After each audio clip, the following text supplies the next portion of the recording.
I'm Miwa Messer. I'm the producer and host of Poured Over, which is Barnes & Noble's podcast. We are actually just here hanging out with one of my favorite humans, Paul Harding, the guy with the Pulitzer and the Booker Prize nod and the National Book Award finalist, right? Yeah. Okay, am I missing any of the prizes? No, I don't think so. You sure? Obama liked the book, though. Oh, okay. That's a listen. In terms of good. sales, that's a prize. That's not. That's right. That works. So part of why we're hanging out here too is This Other Eden, which is absolutely hands down one of my favorite novels of the last 10 years, maybe more. Let's not jinx it. Is also a monthly pick for Barnes & Noble, and this is something that we involve all of our booksellers in, and we really start yelling about, and we do it in paperback because sometimes we think, hey, a book needs a second life, and we really love paperback. And you might notice this nifty new jacket. It's really good. I mean, the hardcover was what it was, but this is really good. So I'm just saying, if you have the hardcover, maybe you want a paperback too. And it has the bonus pictures. It does have the bonus pictures, and it has French flaps. And I'm also a bookseller who likes having multiple editions of things because I frequently give them away.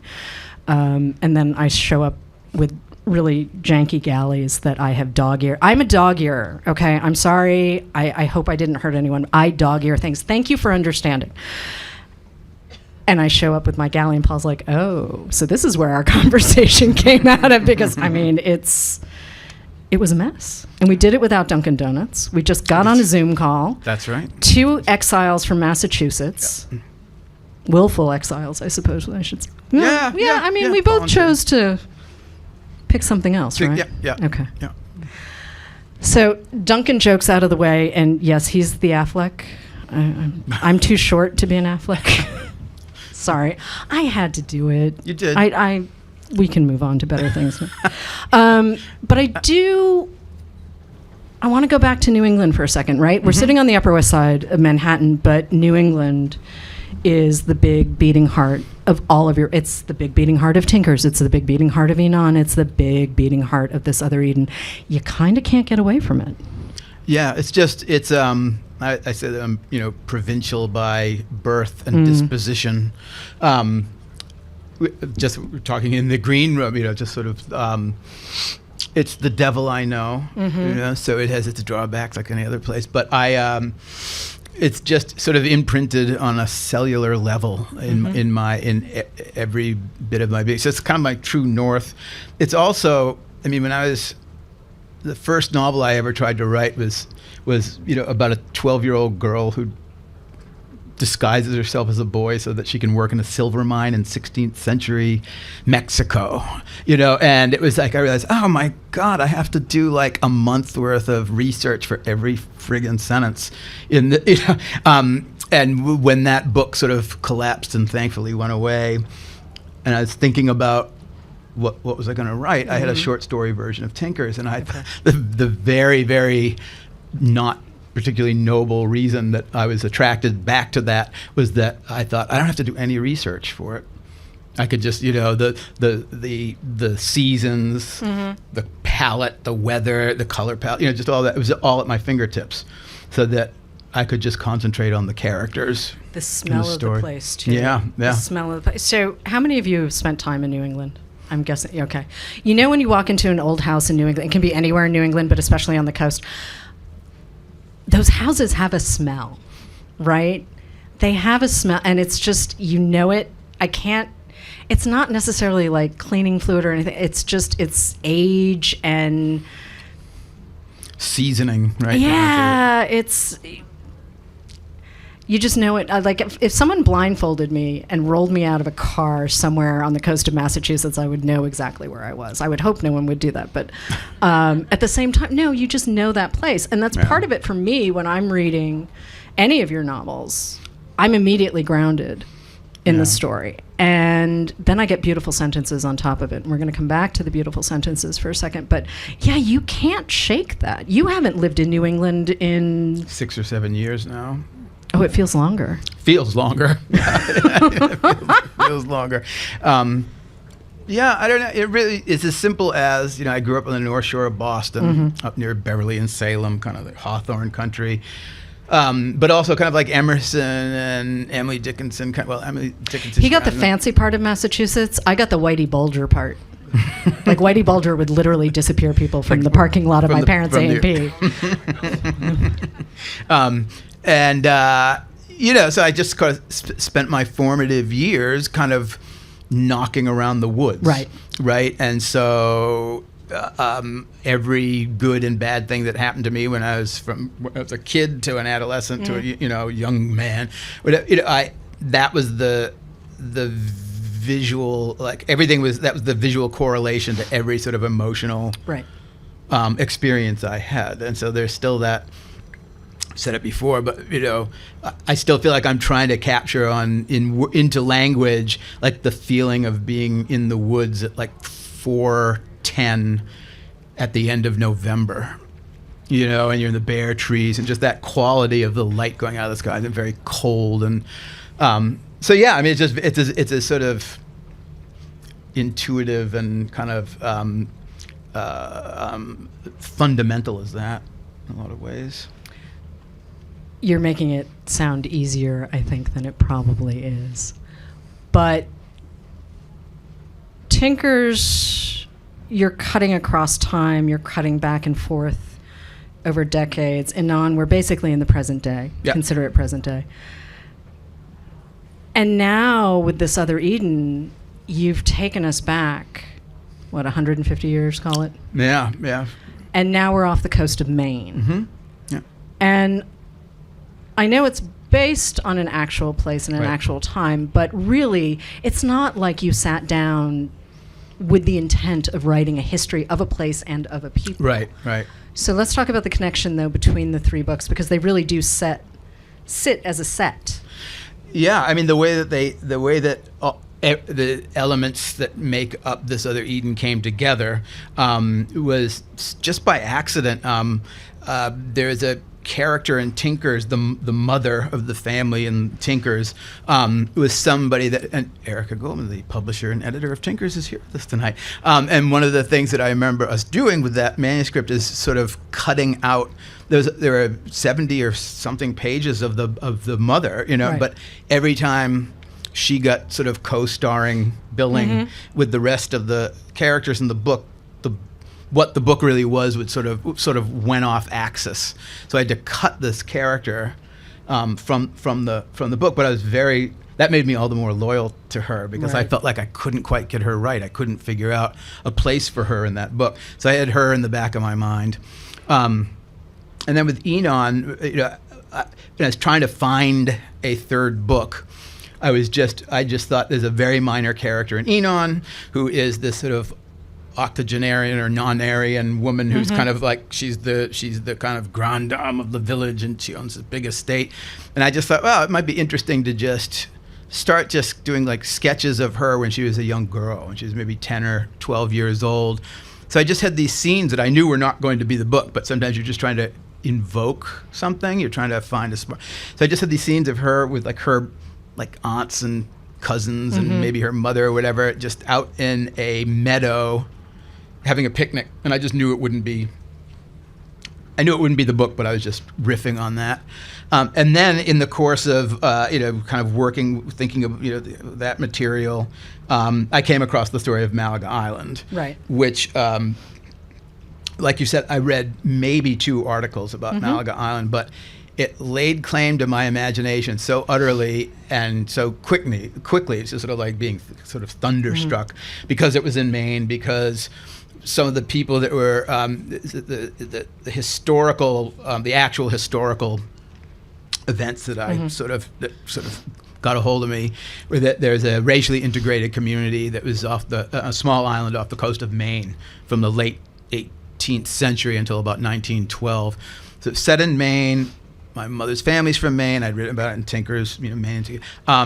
And then one of the families that was evicted from the island was committed to a place called the Maine School for the Feeble-Minded, which was a kind of the inspiration in Tinkers for a place that, in fact, my actual great-grandfather, who had epilepsy, like the character in Tinkers, my great-grandmother was going to have him sent to the Maine School for the Feeble-Minded. So, when you're a writer, you're just like, give me a sign. And then I found out that Right. the first International Congress for Eugenics was taking place almost to the month when the people Right. were kicked off the island. I just thought that's it, you know. How many of you have read This Other Eden already? Okay. I'm not going to spoil anything for You you. don't need to. I'm you not going wouldn't to believe spoil what I anything. haven't read. But the opening of This Other Eden made my jaw drop. And I read a lot. And very quickly, and at the same time, I could not believe what you had pulled off. And you teach Shakespeare, you teach the Bible. There is a lot of Noah's Ark happening. Yeah. It is extraordinary, though, and I want to talk about how we got to that opening, because you're a dude who kind of outlines on Post-it notes. Yeah, yeah, I do. I write on Post-it notes. Well, It's okay, not even so you're all outlining. right. So you're writing on Post-it notes, but we get this amazing, epic, wild piece of writing that feels very timeless, and yet introduces the entire cast pretty much like this, right? Yeah. Am I missing? I might be missing one person. Maybe a couple of people, Okay. but yeah, I mean, that was, again, some of these, sometimes your motives, the initial motives are so sort of common and literal that, I mean, I just thought the first two books I wrote are very quiet, very introspective, and very sort of, kind of birch bark metaphysics. So I said, let's just see if I can just start a novel with a big, crazy, rousing, tour de force, Right. virtuosic, like operatic set piece that's just, I'm gonna see if I can go for like 20 pages straight through and just describe a hurricane, kind of kind of biblical, a hurricane and a flood that would be being told by one of the elder members of the of a community to her grandchildren and her children. And so I had the idea that it had that kind of biblical, so that it was there.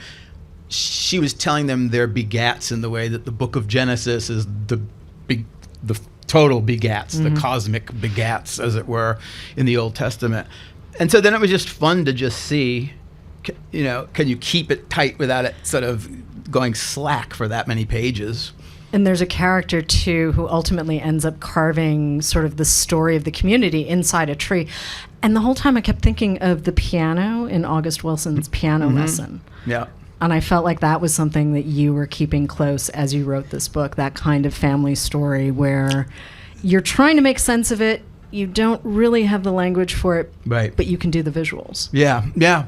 And I think so much of it is just, it's writing students a lot too, is just the more I write, the more I think, if you're writing about, I think, why bother putting anything less than everything at stake when you're going to try to write a novel, right? And if you're going to do that, you're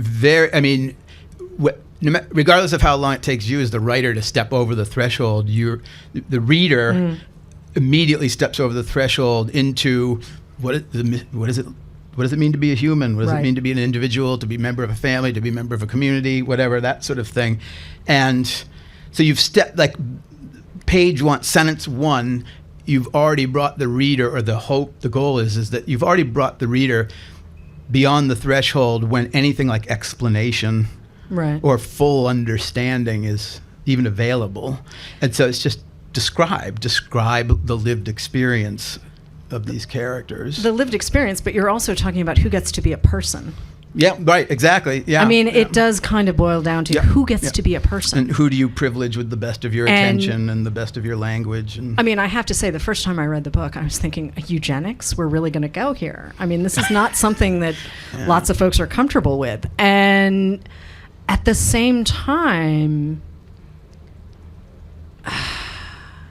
we can't not have, I mean, if you think about America in 1911, 1912, and you think about all of the good intentions, right? We have a teacher who's just sort of setting off this cascade of events, and yet really does like his students, but kind of also doesn't really know what to do with them. Yeah, yeah. And it made me think you had a little more freedom in a way writing historical fiction to speak to us now, as opposed to writing a present day realistic narrative kind of thing. And I'm wondering how much more freedom you had. Like, what does that feel like to you? I feel like it's a lot. Okay. I feel like you have a lot of it, partly because we live with our noses right up against the present. And so as a writer, it's actually hard to get a little bit, you need to have things a little bit of a distance so that you can kind of get a hold of them and portray them and have and not be objective in a certain way. Right. And so that's why I often, and again, just like this completely trivial reason too, like I don't want cell phones and Wi-Fi and that shit in my books. Yeah, no. I get that. I totally. And so I think it gives you a little bit of like after 9/11, how some of the novels that came out right after 9/11, they didn't have any grip to them, because it was too soon, as the joke goes, not joke, but you know what I mean. But then what you look for is you look for the things that are sort of universal, which is, right from the beginning, I was just thinking displacement. Right. Displacement of people, displacement of communities, race in the United States, the fault line that, 1912, it may as well be 2024, as, and for all the progress, and so that idea of, it would free me up, but also maybe disarm the reader a little bit, so it's not so contemporary. But then what you hope is that the book is evocative in a way where the reader can think to themselves, "Oh, I can recognize things that are going on." That were going on, in the Garden of Eden and all the way, the kind of universal human experiences. Part of why I ask you that too is there's an earlier interview that you did, and of course I'm missing my citation. Apologies, all. But you're talking about not wanting to write from the outside in, and yet what you've just described literally is writing from the outside in. And I think there's a slight difference that I'm missing. So I'm hoping you'll explain that. Well, because it's fiction, because it's narrative, and the way I think of it is I want to write about characters. I want to write about people and their experiences of the circumstances in which I put them. So that's when I think of it as writing from the inside out, and that's where it is. You're not looking at somebody as a demographic. You're not looking at somebody.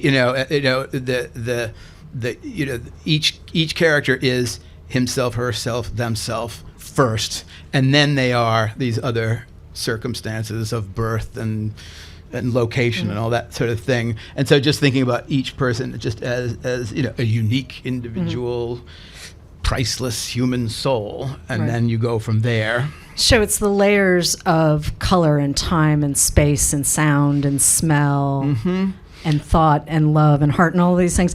And we have a question here. The thing that has struck me most about your writing is texture, the texture of your world, of the things in it, your craft, these treaties on how to, I should have worn my glasses, I'm so sorry, how to look at the world. How do you craft these textures, and how does it inform your stories? Good question.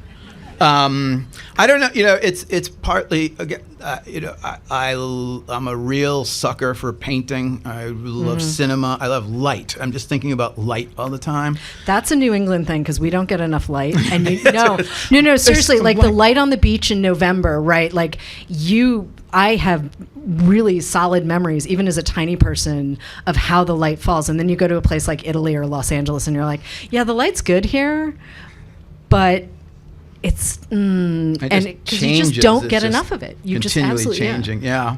I was talking to somebody from France, whose first language is French, and they just said you have way more. You have way more words about light in the English language, and so partly I just want that because fiction writing is an immersive art. You want you want to feel like the reader is going to feel embodied, and so you want to be giving the reader something like again, it's poetic, but the sense of like you really want to feel like you're there. And so it's, what does it look like? What does it smell like? What does it taste like? What does it feel like? That sort of thing. But then, and I just have a pastoral bent. I like describing the natural world, but one of the ways to avoid just June spoon moon stuff is, I never write about a landscape in and of itself. It is a landscape that is presented and then refracted through a character's perception of it. so that then character becomes coextensive with the landscape. So the Right. landscape is. Think about writers like Wallace Stevens and Emerson, just whatever, my favorite, some of my favorite authors. And then that's like a nice way to spend the day, Right. trying to think about how does that work? How does that the kind of the poetics of that work? Well, it also makes me think of Marilyn Robinson, who was one of your teachers in the Gilead series Yeah. of novels that she's done. I went back actually to the opening of Gilead, which I hadn't looked at in a really long time, and I was like, oh, wait a minute. And yeah, there's that rhythm and that sort of the cadence of the dialogue where you don't really need punctuation.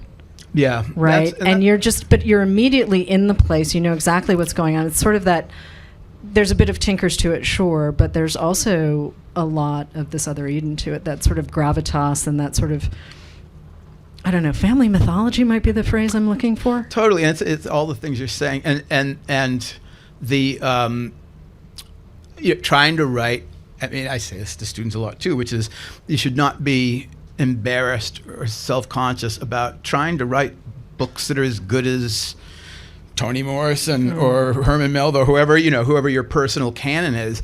You're not a jerk if you want to do that if you want that for your own writing. You're a jerk if you think you succeeded, but that's a different. Right. That's a different. And so how do you write? How do you do gravitas without it being pedantic or exhausting, or like you're the uncle that corners you at the party, but those are all interesting challenges as a writer. So it's trying to sort of go for it.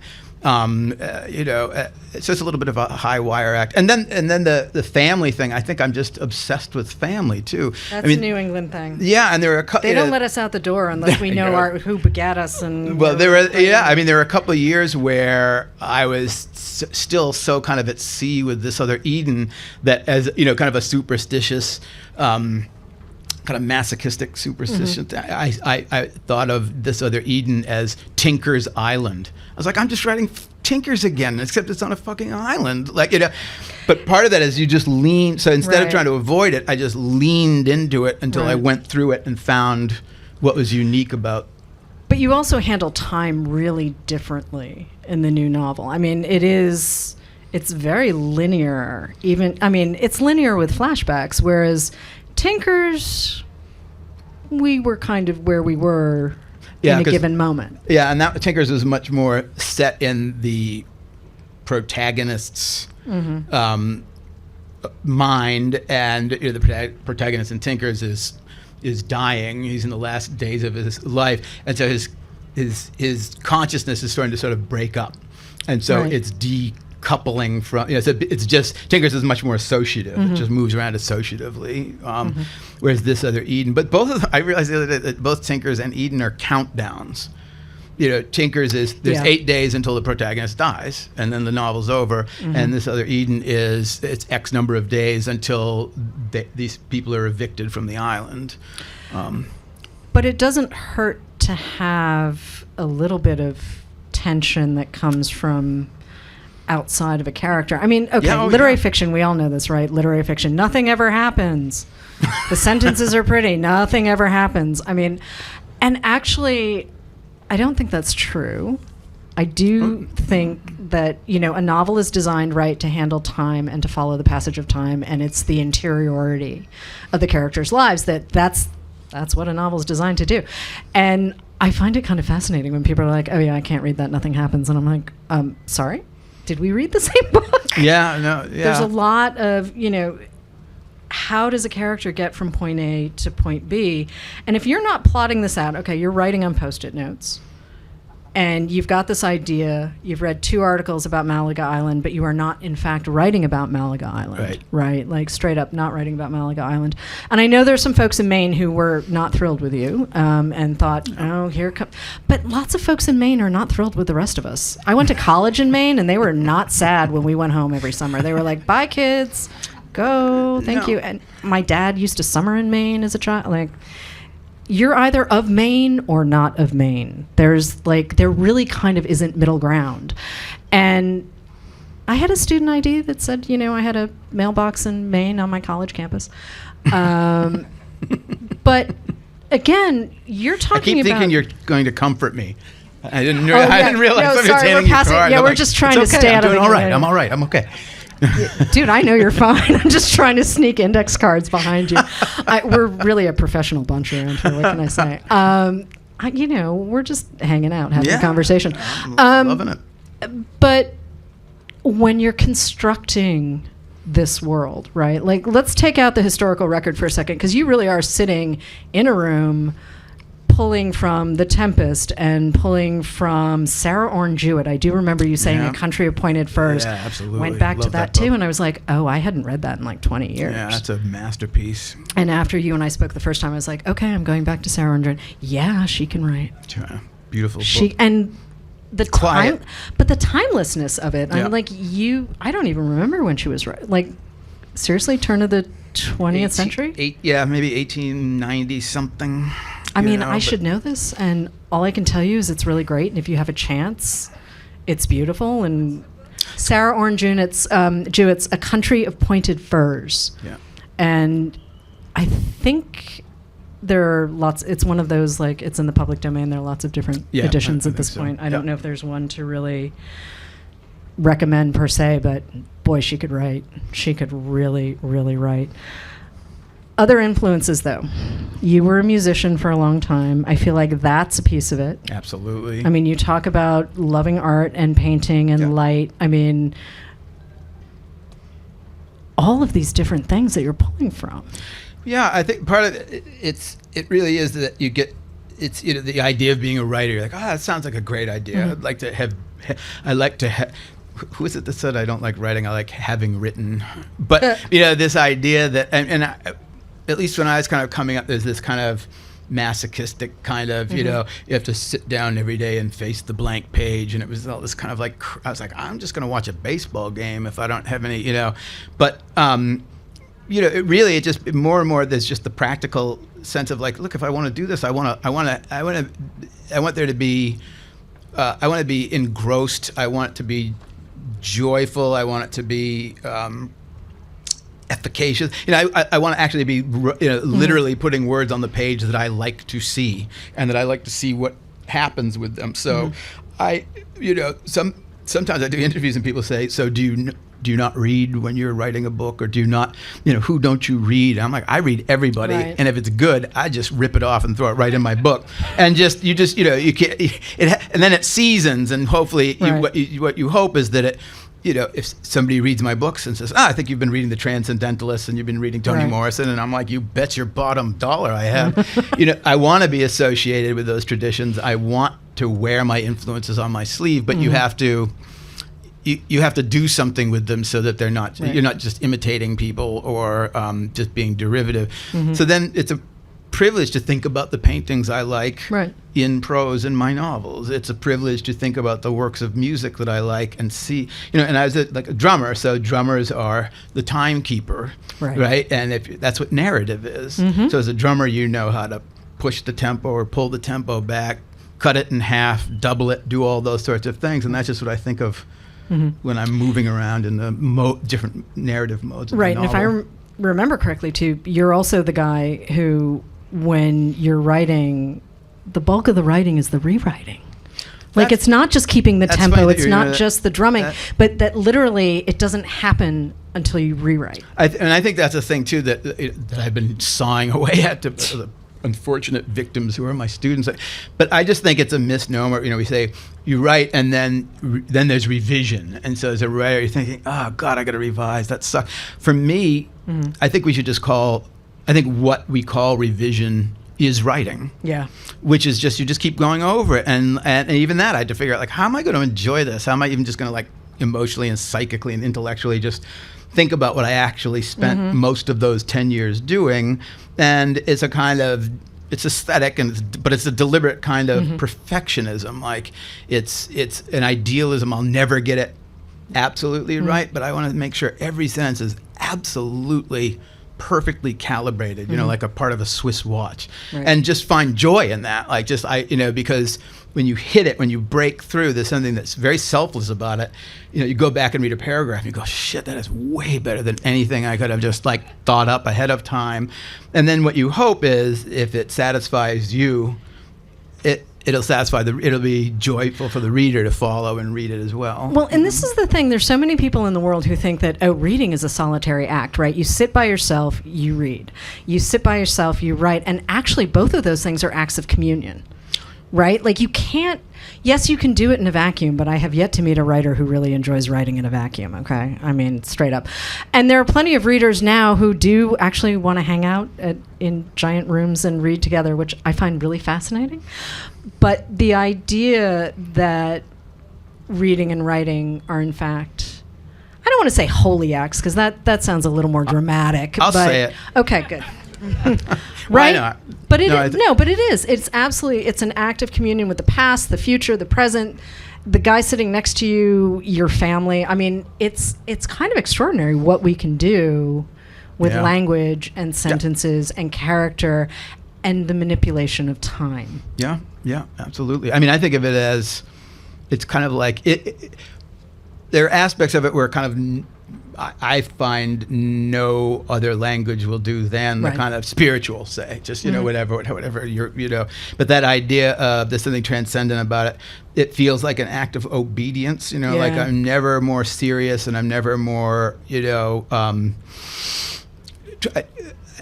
I find that I have to aspire to be very selfless when I'm writing, so that I don't go in there and start like settling scores, that kind, and just really being like giving yourself over to the language.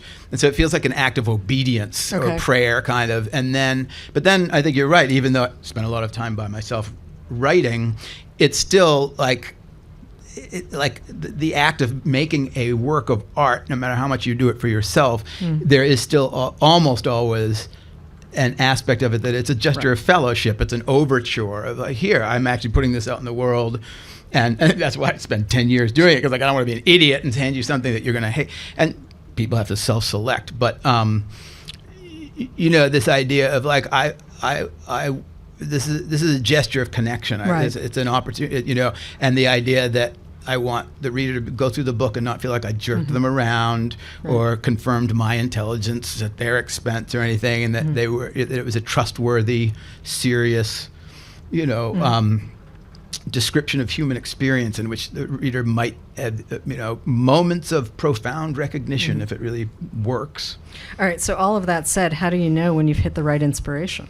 Jesus, I don't know. It's very intuitive. I had to ask the question because I don't have an answer. Well, partly it's that's why it takes so long. So it takes like years because, there's no substitute for just you just keep revising and rereading and going forward with the story and with the characters. And there's just a certain point at which you can more or less read through the whole book and say, I can't find anything that I know how to fix, at least, to put it. Right. But the idea that like I think this is hanging together, and even just some places where you hit certain emotional points in the book or emotional climaxes, just moments of experience of the characters where it still sort of surprises me every time I get to it, and it feels like.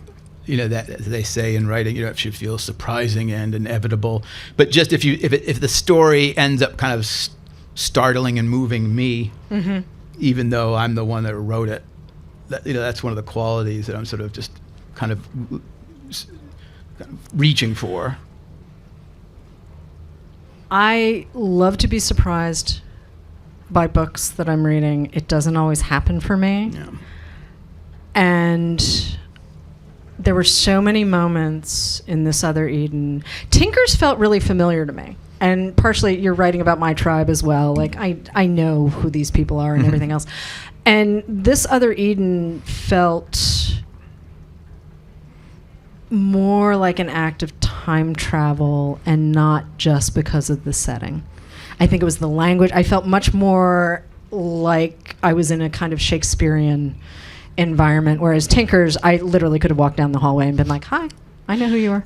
Yeah, and one of the things, like the first one of the first and lasting aspects of that gave it that quality for me writing it was that it's on an island, Right. and there's something slightly legendary or mythological or slightly, and again, it's a very poetic idea of the island, but it's also like it was like catnip when I thought, it's on an island. Because islands have at least, you can take that kind of actual, literal, physical isolation and work with it poetically or aesthetically. And so I thought of, one of the first things I thought of was, that island is not unlike the island in The Tempest, Shakespeare's play. Right. It's not unlike the Pequod, Melville's The Boat and Moby Dick. It's not unlike Noah's Ark. And then you start thinking, but what if Noah and his family couldn't get off the Ark? Right. And the idea that what was a sanctuary becomes a kind of prison, that sort of thing. And then, so there are characters. There's the minor character named Rabbit Larks, who's just like this. She's like a little fairy from The Tempest. And it's like she's from a different book, kind of. Like, she's like going through this world. Like, her realism is she's almost from a different idiom or genre. And I love that idea of these things coexisting, So, how do you walk the line of writing fictional versions of real locations and honoring a place such as Malaga Island?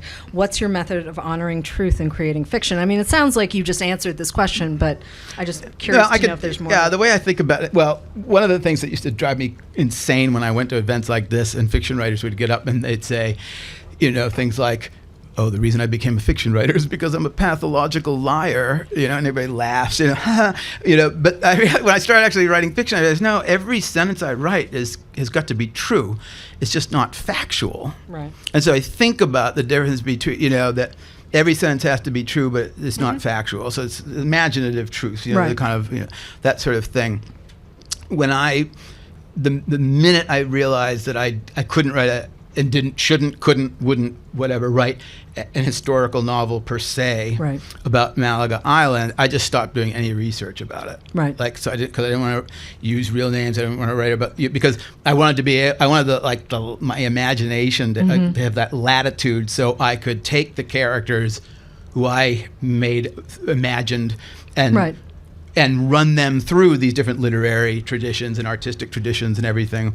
But I also realized, we live in the United States, and it being the way it is, I mean, I knew that when it came out, and again, it's that sort of thing. If you're writing about something that's worth writing about, one of the things you could just drop right at the first page is that everybody's going to like it. Everybody's going to think it's okay, that sort of thing.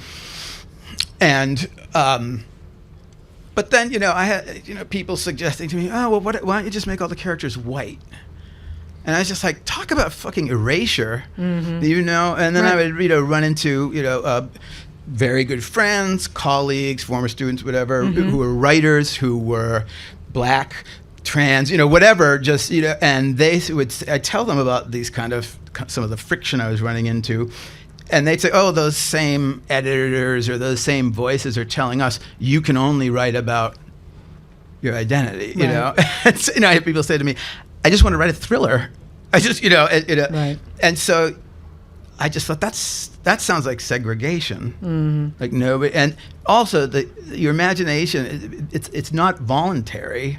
Right. It's just something lays claim to you, and I'm up at night and I'm haunted by that, a story that's like that. Another thing too is that Malaga Island is one of the things that was striking was that when I found out about it, it was just from a Google search, that was sort of like, racially integrated communities after the Civil War. That's literally what I typed in, and there are just hundreds and hundreds and hundreds of them.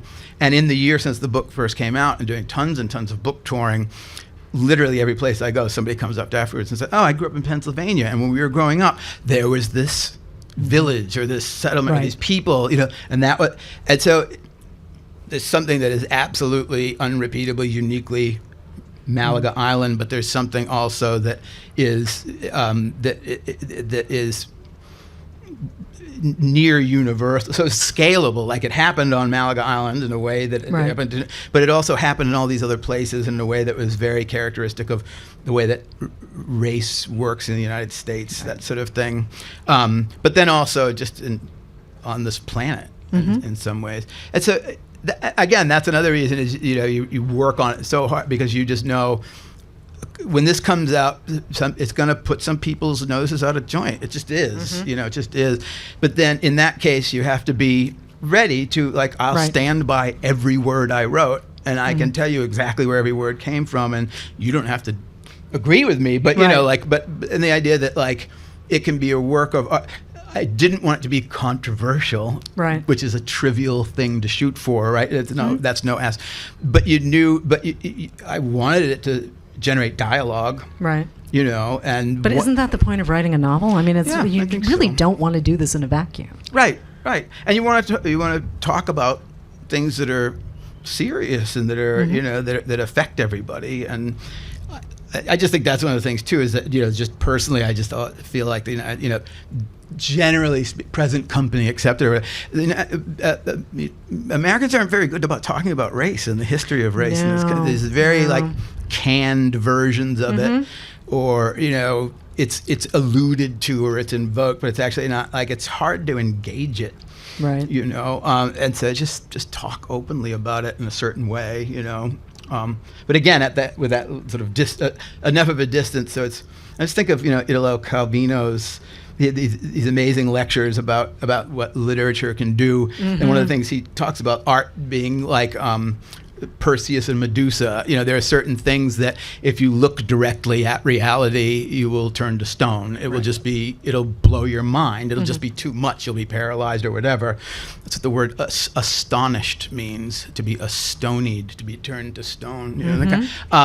But if, Perseus, the way he dealt with Medusa was, if you look through a mirror, it's mediated, so you can still look at it, but not directly, and then you can negotiate it. And he talks about art being like that mirror, So I just think, if I'm going to be, worth my name in ink, think about writing about those sorts of things. So does the next book keep us in New England? Does it keep us? I have no idea. Seriously? You're not working on the next thing? No, one of the things about these books is I finished them, and it's it's that, as they say in sports, like, I left it all on the field, man. Like, I literally haven't had a coherent thought in like a year and a half or something like that. But I'm starting to save it for the interviews. I'm starting to clearly you're okay. Well, I'm starting to get just they got to find people, characters. Okay. But one of the things is that you start to get these little twitches, and sometimes they're so. I mean, it's now that this is like the fourth time I've been trying to find a novel, so I feel pretty good about like the way it works, So I'm not. I can enjoy it rather than be in a panic. I mean, I still feel like I'm never going to write again, but that's okay because that's a part of how it goes. But like, I just spent an inordinate amount of money. Not really, but whatever. The kids will eat next week, but the. On this book that is just well,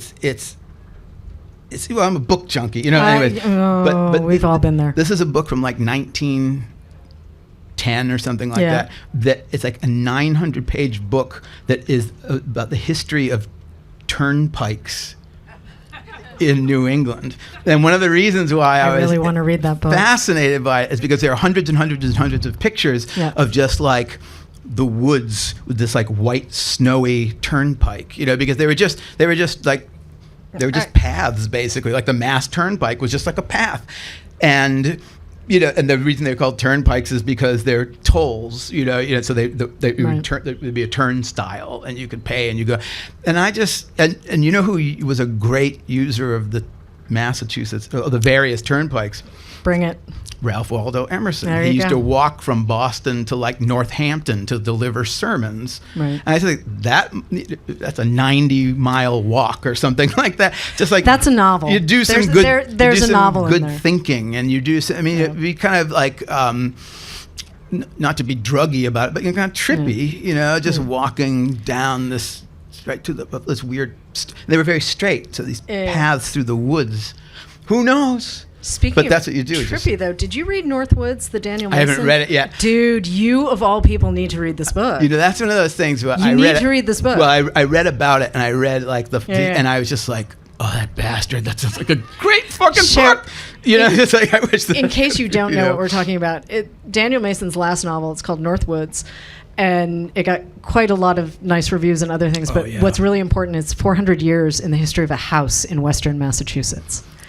And it's all of the people who end up rolling through this house. It is the house itself. There are ghosts. It is one. It sounds a little like a stunt. It's not. It is one of the smartest novels I've read, and it sits really nicely, actually, with what Paul's trying to do with Tinkers and Inan and this other Eden. So I mean, it's that weird, like, kind of just. It's just so provincial. It's just so provincial, and I know it's. Yeah, but sometimes you can get art out of provincial stuff. And I feel like with that book, that just seems like one of those books that is a kind of type of book or author who I describe as being so good I'm not even jealous. You know, you just read that. I'm a writer, and there's a lot of writers where I'm like, I'd like to break that kid's neck. You know, but there's some of them where you're just disarmed. Right, you're just sort of right. That's just so awesome. That's just so fantastic. I can't be jealous. I'm just like, I'm just so grateful somebody put something that good into the world, you know? That's the cool thing about being around books, man. Yeah. We get some cool stuff. Yeah. We get to live some cool lives. And with that, I'm going to say thank you to Paul Harding. I'm going to say thank you, New York. Oh, and give us 2 seconds to set up the signing piece, and we will get going. But thank you. Thank you. Thanks for coming out, everybody.